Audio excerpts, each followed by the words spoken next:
Anda mungkin ingat ya, upacara pembukaan Olimpiade London 2012. Itu ada bagian namanya pandemonium. Oh, yang ada cerobong asap raksasa itu ya? Betul, menggambarkan revolusi industri. Tapi kesannya kok agak kelam gitu. Padahal kontrasnya, momen itulah, revolusi industri itu, yang kata banyak sejarawan, justru jadi titik awal umat manusia keluar dari kemiskinan ekstrim.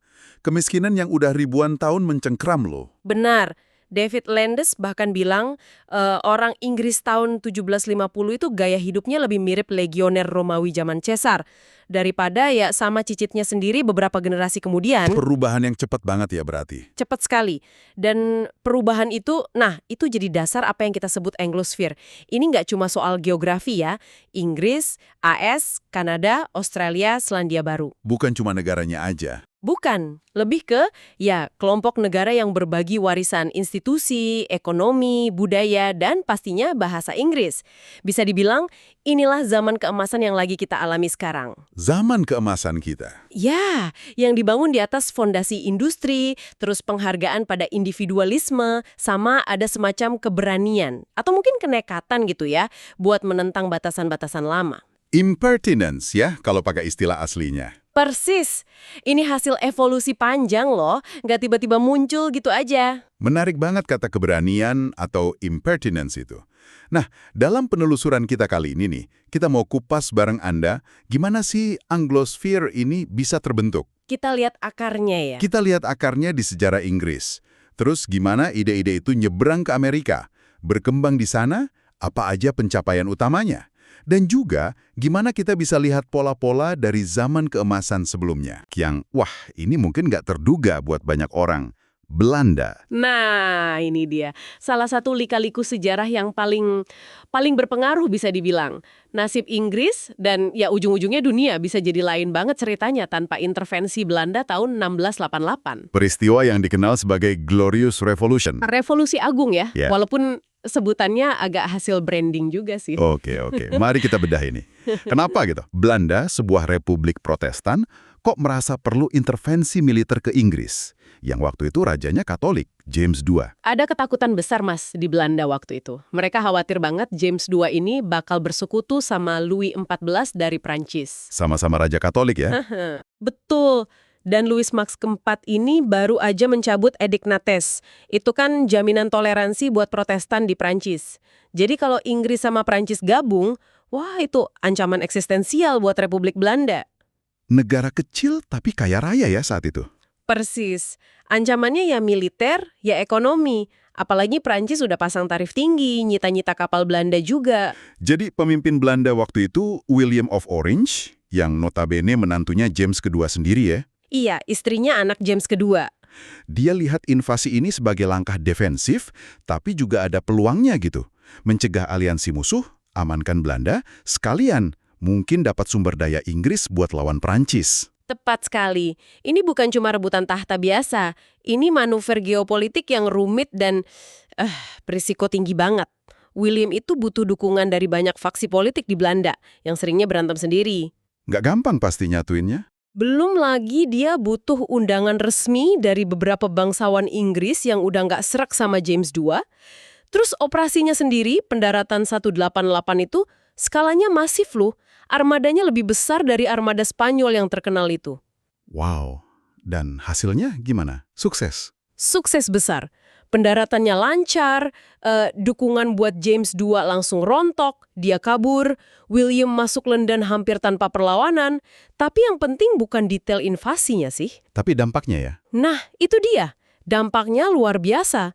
Ini mengakhiri potensi Inggris jadi monarki absolut Katolik kayak Prancis. Kekuasaan parlemen dipulihin, bahkan diperkuat. Dan yang paling krusial, terjadi semacam transplantasi ide dan praktik dari Belanda. Ide-ide apa tuh? Prinsip pemerintahan terbatas, supremasi hukum atau rule of law, perlindungan hak-hak dasar yang kemudian masuk ke Bill of Rights 1689. Inggris pun langsung balik arah jadi sekutu Belanda buat lawan Prancis. Ini mata rantai penting dalam sejarah kebebasan. Kayak kata sejarawan Motley itu ya, rantainya dari Belanda ke Inggris terus ke Amerika. Persis. Belanda sering dilupakan perannya di sini. Oke. Jadi intervensi Belanda ini kayak membuka pintu gitu ya, buat berkembangnya institusi dan ide-ide yang jadi ciri khas Britania modern. Apa aja tuh perubahan kunci setelah 1688? Ya, era setelah 1688 itu lihat penguatan bertahap kebebasan sama kekuasaan parlemen. Terutama di bawah pengaruh faksi Whig. Ada langkah-langkah penting meskipun nggak langsung semua beres ya. Contohnya? Misalnya, kebebasan berpendapat mulai lebih luas. Kontrol ketat pracetak buat pers itu berakhir di 1695.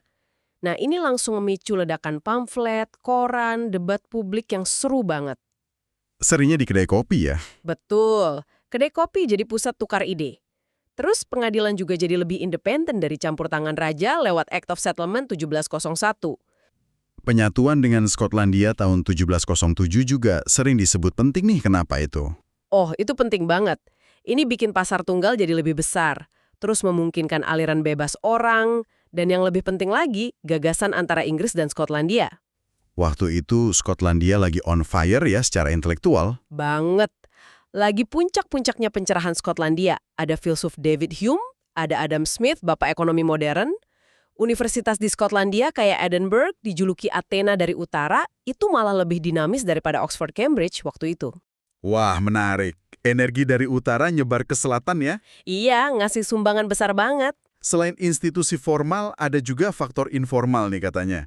Kayak konsep pengabaian yang bermanfaat atau benign neglect. Kedengarannya agak aneh ya, pengabaian kok bermanfaat. Iya, maksudnya gini, pemerintah pusat di Inggris itu kalau dibandingin sama negara Eropa daratan lain, cenderung kurang ikut campur urusan lokal sama ekonomi. Jadi ada ruang gerak lebih bebas. Betul, institusi lokal kayak hakim perdamaian di daerah itu sering punya keleluasaan buat nerapin hukum secara pragmatis. Kadang aturan usang yang udah nggak relevan, ya diabaikan aja. Ditambah lagi kekuatan serikat pekerja atau gilda tradisional mulai lemah. Jadi nggak terlalu kaku ya? Nah ini semua secara nggak sengaja bikin lingkungan yang lebih enak buat eksperimen, buat usaha baru tumbuh dari bawah. Ada ruang buat tadi itu, impertinence terhadap aturan lama. Oke, masuk akal. Dan barengan sama itu, ada perubahan cara pandang masyarakat soal dunia usaha juga ya? Ini poin penting banget dari Deirdre McCloskey. Dia bilang ada pergeseran retorika burjuis. Gampangnya jadi pengusaha atau pedagang itu? Yang dulu mungkin dipandang sebelah mata sama bangsawan. Persis. Nah, pelan-pelan mulai dianggap profesi terhormat, bermanfaat buat masyarakat. Penulis kayak Richard Steele mulai muji-muji etos kerja pedagang. Adam Smith kagum sama reputasi jujurnya pedagang Belanda. Blackstone bahkan nyebut Inggris bangsa yang sopan dan komersial. Jadi sikap dan bahasa juga ngaruh ya? Banget. Ini ngasih legitimasi sosial, dorongan budaya buat inovasi dan ngumpulin modal. Nyalain revolusi industri. Ada warisan dari Francis Bacon soal pentingnya pengetahuan empiris, yang praktis. Terus Royal Society, lembaga ilmiah top Inggris, motonya kan nullius in verba. Jangan percaya gitu aja kata orang lain, harus dibuktikan. Betul. Dorong skeptisisme sehat, dorong eksperimen. Nah, yang unik di Britania waktu itu adalah kedekatan antara dunia ilmu sama dunia industri. Deket banget. Gimana tuh kedekatannya? Ilmuwan nggak cuma di Menara Gading, tapi main ke bengkel. Pengusaha rekrut insinyur, ahli kimia, buat mecahin masalah praktis. Diskusi ilmiah jalan di kedai kopi, di perkumpulan informal kayak Lunar Society di Birmingham. Itu tempat ngumpulnya industrialis, ilmuwan, filsuf. Jadi pengetahuan baru nyebarnya cepet ya? Cepet banget, agak ada yang cahaya katanya, yang bawa-bawa pengetahuan baru. Terus, kenapa Britania yang mimpin? Bukan Prancis atau negara Eropa lain yang juga punya tradisi ilmiah? Kayaknya kombinasi beberapa faktor ya. Pertama, kebebasan buat eksperimen dan juga gagal itu lebih besar di Britania. Terus sistem hukumnya, terutama soal hak paten yang dibahas Adam Smith, itu ngasih insentif buat inovator. Jadi ada perlindungan buat ide baru? Ada. Terus pasar tenaga kerjanya juga unik. Dibanding Prancis misalnya, peluang karir keren di birokrasi atau militer itu relatif sedikit. Jadi banyak orang pinter nyalurin energinya ke sektor swasta, ke industri. Oke, faktor orangnya juga ya? Pasti. Munculnya figur-figur inovator selebriti kayak James Watt dengan mesin uapnya, Richard Arkwright di tekstil, Josiah George di keramik, ini bikin inovasi kelihatan keren, bahkan modis gitu. Keberanian mereka nyoba hal baru itu nular banget. Dan revolusi ini beda ya karakternya sama ledakan kemakmuran di zaman-zaman sebelumnya. Katanya ini berkelanjutan. Betul sekali. Beda sama zaman keemasan Venesia atau Belanda yang akhirnya ya redup gitu aja. Revolusi industri di Britania ini terus mancing gelombang inovasi berikutnya. Ada semacam optimisme teknologi yang kuat. Keyakinan kalau masalah bisa dipecahin, kemajuan bisa terus jalan. Persis. Bisa dibilang ini revolusi pertama dalam sejarah yang dampaknya masih kita rasain sampai sekarang. Belum benar-benar selesai. Nah, balik lagi nih ke citra pandemonium Olimpiade tadi. Narasi umum kan sering banget fokus ke kondisi kerja yang keras, eksploitasi di pabrik-pabrik awal. Seberapa akurat sih gambaran itu kalau kita lihat sumber-sumbernya? Itu bagian dari cerita, jelas. Tapi bukan keseluruhan cerita. Dan mungkin bukan bagian yang paling menentukan. Ekonom kayak Friedrich Hayek udah lama mengkritik narasi sengsara total itu. Ada riset yang lebih baru juga kan? Ada, misalnya dari sejarawan Emma Griffin. Dia neliti ratusan autobiografi pekerja dari era itu. Gambarnya jadi jauh lebih berwarna, nggak hitam putih.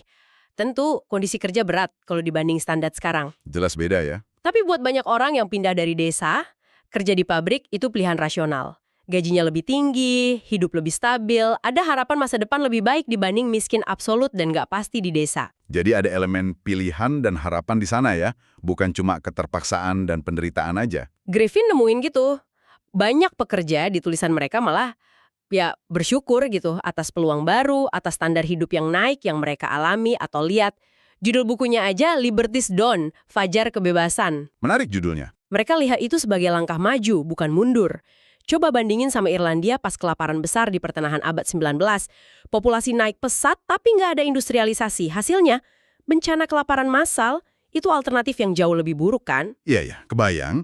Nah, sambil revolusi industri di dalam negeri, Britania ini kan barengan juga bangun imperium global yang luas banget. Gimana ceritanya ini bisa terjadi terus ada hubungan langsung nggak antara imperium sama kemakmuran industri? Bangun imperium itu prosesnya kompleks, seringnya nggak terencana. Kayak kata Seeley, sejarawan itu, Britania dapat imperium dalam keadaan tidak sadar gitu. Motifnya macam-macam, dagang, saingan sama negara Eropa lain, sebarin agama, ambisi pribadi, rasisme juga ada. Warisannya juga kontroversial ya? Banget. Ninggalin infrastruktur, sistem hukum di satu sisi, tapi ya sejarah eksploitasi dan kekerasan di sisi lain nggak bisa dipungkiri. Tapi ada argumen populer nih yang bilang kalau kekayaan dari koloni lah yang jadi modal revolusi industri. Gimana menurut sumber kita? Sumber-sumber yang kita lihat sih umumnya membantah narasi itu secara langsung. Britania udah jadi negara industri maju sebelum imperiumnya gede banget di akhir abad 19. Jadi industri dulu baru imperium besar. Kurang lebih gitu. Faktanya, ngurusin imperium itu mahal banget biayanya. Sering jadi beban buat pembayar pajak di Inggris. Yang jadi pendorong utama revolusi industri itu ya keunggulan teknologi, institusi yang dukung inovasi, pasar domestik yang berkembang, bukan semata-mata eksploitasi koloni, meskipun ya jalan barengan untuk beberapa waktu. Oke, menarik. Nah, di tengah kompleksitas imperium itu, muncul gerakan yang cukup unik nih, dan jadi ciri khas Anglosfer. Abolisionisme, gerakan penghapusan perbudakan. Ya ini fenomena penting banget, patut dicatat sebagai bagian cerita Anglosfer. Gerakan anti perbudakan di Britania itu salah satu gerakan sosial massa pertama di dunia modern loh. Dimulai dari kelompok kecil ya? Betul, awalnya dari kelompok kayak Quaker, evangelis lain. Tapi mereka berhasil mobilisasi opini publik secara luas banget. Bikin Society for Effecting the Abolition of the Slave Trade tahun 1787. Pakai taktik modern, petisi massal, boikot gula dari Hindia Barat. Propaganda visual juga kan, medali Wedgwood itu. Nah, itu dia. Medali terkenal buatan Josiah Wedgwood, gambar budak berlutut tulisannya "Bukankah aku manusia dan saudara?" Itu bentuk impertinence moral yang nantang praktek yang udah diterima global berabad-abad. Keren banget gerakannya. Dan ini berhasil dorong perubahan kebijakan nyata. Luar biasa berhasil, pemerintah Britania larang perdagangan budak tahun 1807. Terus hapus perbudakan sepenuhnya di seluruh imperium tahun 1833. Royal Navy bahkan dikerahkan buat berantas perdagangan budak ilegal di Atlantik. upaya penegakan hukum internasional yang belum pernah ada sebelumnya ya. Belum pernah. Ini juga didorong di diplomasi internasional. Kayak di Kongres Wina 1815, pengamat kayak Alexis de Tocqueville dari Prancis itu kagum banget sama komitmen moral dan pengorbanan finansial Britania buat tujuan itu. Meskipun ada kontroversi soal kompensasi ya, dibayarnya ke pemilik budak bukan ke budaknya. Betul, itu kompromi politik yang pahit. Dan ya, secara moral problematis kalau dilihat dari sekarang. Tapi fakta bahwa pemerintah mau bayar jumlah gede banget, sekitar 40% anggaran nasional waktu itu, ke pemilik budak buat ngakhirin sistem itu, nunjukin betapa kuatnya tekanan publik dan komitmen politik buat hapus perbudakan saat itu. Oke. Nah, sekarang kita geser yuk ke seberang Atlantik, ke Amerika Serikat. Gimana pendirian negara ini bisa dilihat sebagai kelanjutan, tapi juga pengembangan dari tradisi kebebasan Inggris dan ide pencerahan? Para pendiri Amerika itu sadar banget sama warisan mereka sebagai orang Inggris. Mereka ngerasa lagi memperjuangin hak-hak tradisional Inggris kayak yang ada di Magna Carta, Bill of Rights 1689, pemikiran Locke yang mereka anggap dilanggar sama Raja George III dan parlemen di London. Jadi revolusi Amerika itu, menurut mereka, buat mempertahankan kebebasan yang udah ada. Iya, ada sisi konservatifnya di situ. Tapi sekaligus radikal, karena mereka nerapin ide-ide pencerahan soal kedaulatan rakyat, hak alamiah secara lebih konsisten gitu. Mereka coba bangun republik baru berdasarkan pelajaran sejarah dan filsafat pencerahan ya. Betul, mereka belajar dari republik masa lalu, Athena, Roma, kenapa berhasil, kenapa akhirnya runtuh, mereka rancang sistem pemerintahan dengan checks and balances. Pembagian kekuasaan ya, biar nggak ada tirani. Persis. Eksekutif, legislatif, yudikatif dipisah. Madison berperan besar di sini. Terus keputusan George Washington mundur setelah 2 periode, nolak godaan jadi presiden seumur hidup. Itu jadi contoh penting soal pembatasan kekuasaan ya. Banget. Bikin kaget raja-raja di Eropa waktu itu. Dan tentu, deklarasi kemerdekaan jadi dokumen filosofis utamanya. Tapi, nah ini dia, ada kontradiksi yang gede banget. Perbudakan justru dilindungi di konstitusi awal. Gimana kita memahami paradoks ini? Ini dosa asal Amerika, nggak bisa diabaikan. Kemunafikan para pendiri yang ngomong soal kebebasan tapi punya budak itu fakta sejarah. Tapi, Ada tapinya. Zionis Amerika nantinya. Jadi ide-ide itu yang akhirnya meruntuhkan perbudakan itu sendiri. Bisa dibilang begitu. Beda sama narasi yang kadang muncul, kayak di proyek 1619, yang cenderung bilang perbudakan itu motivasi utama pendirian AS. Bahkan, pembela perbudakan kayak John Calhoun ngaku kalau ide kesetaraan di deklarasi itu buah beracun buat sistem mereka. Oke. Dan setelah lewat perang saudara yang mengerikan buat hapus perbudakan, Amerika Serikat kemudian melesat jadi kekuatan industri utama dunia ya? Betul, kombinasi banyak hal. Dinamisme masyarakatnya yang dilihat Tocqueville. Inovasi teknologi yang didorong orang kayak Abraham Lincoln. Dia inventor juga loh. Oh ya, baru tahu. Iya, terus pasar domestik yang gede banget, nggak ada hambatan internal. Ditambah gelombang imigrasi besar-besaran dari Eropa, Asia, ini semua bikin AS mimpin revolusi industri kedua di akhir abad 19, awal abad 20. Katalog Sears Roebuck itu ya, jadi simbolnya. Haha, iya. Simbol gimana barang konsumsi modern bisa nyampe ke pelosok negeri. Ekonom Douglas Irwin juga nekanin pentingnya keterbukaan Amerika terhadap ide, barang, orang baru. Itu kunci suksesnya. New York jadi pusat finansial, budaya global, mirip pusat peradaban besar di masa lalu. Nah, lompat ke era pasca Perang Dunia II. Amerika Serikat kan ambil peran dominan banget nih dalam bentuk tatanan global. Era Pax Americana. Apa sih ciri utama tatanan ini dan gimana hubungannya sama Anglosfer? Setelah 1945, AS bareng sekutu dekatnya, terutama Inggris, mimpin pembentukan tatanan internasional baru. Dasarnya prinsip perdagangan lebih bebas lewat GATT, terus WTO, aturan main yang stabil buat investasi, modal, terus sistem aliansi keamanan kolektif kayak NATO. Mereka juga bantu pemulihan Eropa dan Jepang kan? Betul, Marshall Plan buat Eropa. Mereka juga dukung pemulihan Jepang. Ada elemen toleransi strategis gitu. AS aktif bantu bangun lagi mantan musuh jadi mitra demokrasi dan ekonomi. Kenapa sistem aliansi pimpinan AS ini bisa tahan lama banget ya? Bahkan setelah ancaman Soviet hilang.